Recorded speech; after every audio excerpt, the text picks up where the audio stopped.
Hello everyone. So in today's lecture we will discuss about the various biogeochemical cycles which are like carbon cycle, nitrogen cycle, water cycle, oxygen cycle, phosphorus cycle and sulfur cycle. So we'll go through one by one like how these cycles exist in the our ecosystem, how they functions, how they works, how they actually flow the energy in the ecosystem. So first we'll discuss about carbon cycle. So basically we'll see or refer this figure. So in the carbon cycle, the carbon which occur in organic compound is included in both the abiotic and biotic parts of the ecosystem. So carbon is a building block of both plant and animal tissues. Like you can see here, these animals and plants also. So this is a building block of plants and animals, both tissues. So in the atmosphere, carbon occurs as carbon dioxide. In the presence of sunlight, plant keep up carbon dioxide from take up the carbon dioxide from atmosphere through their leaves. Here we can see this is plant which takes carbon dioxide from through leaves, and the plants combine carbon dioxide with water which is absorbed by the roots from the soil. Here the soil absorbs its carbon from the plant's roots. So in the presence of sunlight, they are able to form carbohydrates that contain carbon. So this process is known as photosynthesis. As this process, when the plant takes sunlight, in the presence of sunlight, carbon dioxide, it produces the carbohydrates, or is able to make form carbohydrates that contains carbon. So this whole process is known as photosynthesis. So plants use this complex mechanism for their growth and development. In this process, plants release oxygen into the atmosphere, on which animals depends for their respiration. Plants there, we can see here, animals depends respiration for this process, and plants therefore help in regulating and monitoring the percentage of oxygen and carbon dioxide in Earth's atmosphere. So all of mankind thus uh, depend on to the atmosphere. As we know, it is the carbon dioxide is lighter than air. So water vapor rises and forms cloud.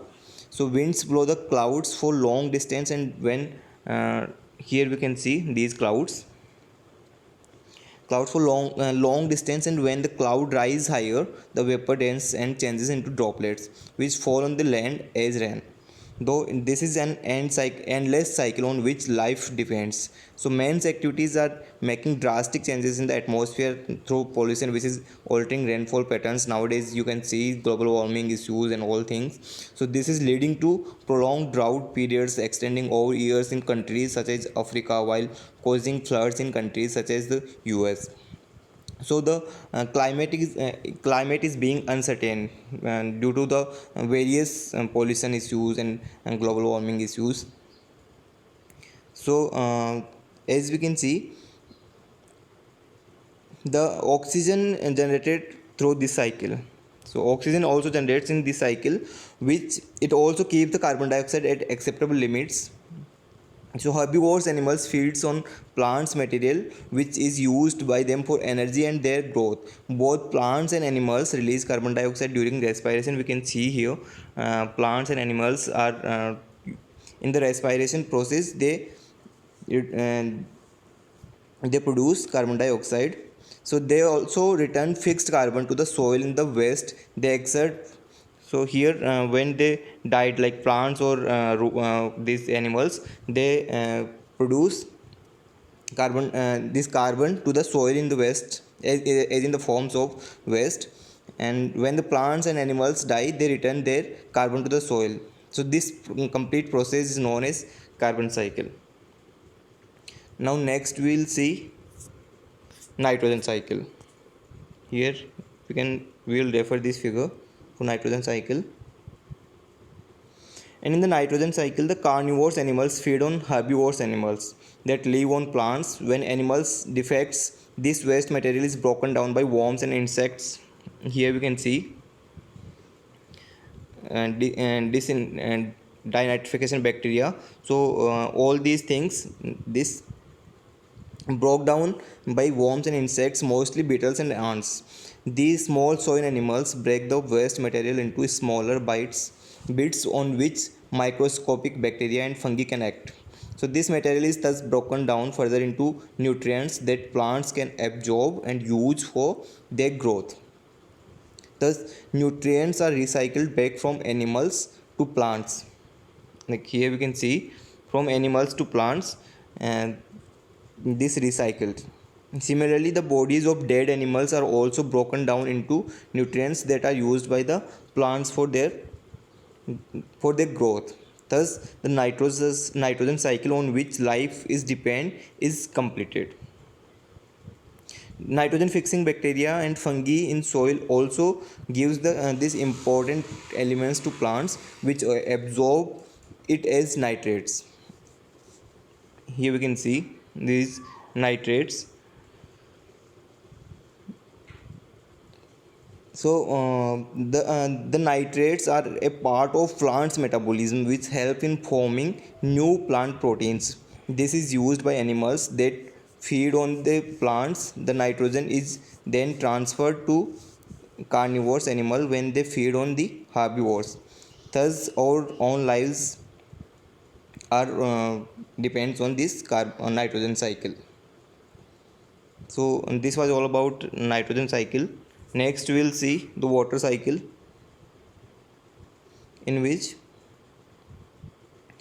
as we know, when it rains, the water runs along the ground and flows into rivers or falls directly into the sea. A part of the rainwater that falls on the land percolates into the ground. This is stored. So this is stored underground throughout the rest of the year. Water is drawn up from the ground by the plants along with the nutrients from the soil. The water is transpired then from the leaves as water vapor and returned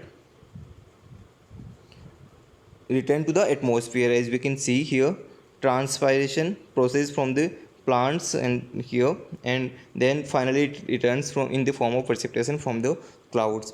As we know, as it is lighter than air, so the air vapor rises and forms cloud. So this is water cycle. We can see here from this precipitation, water will come down, and here it will take the form into the form surface runoff that will go like into rivers and ponds and lakes, etc. And some water will go into the groundwater through infiltration activities. Here you can see infiltration is like percolating water through soils, and some water will go back to the environment through evaporation process, like sun will evaporate this surface water like river and lakes. This finally this water going to the climate, and finally condensation will occur, and it will come back through precipitation back to the soil. So these were all about these three cycles, like water cycle, nitrogen cycle, and carbon cycle. So next three cycles we will study in the next lecture, like what are the remaining oxygen, phosphorus, and sulfur cycle.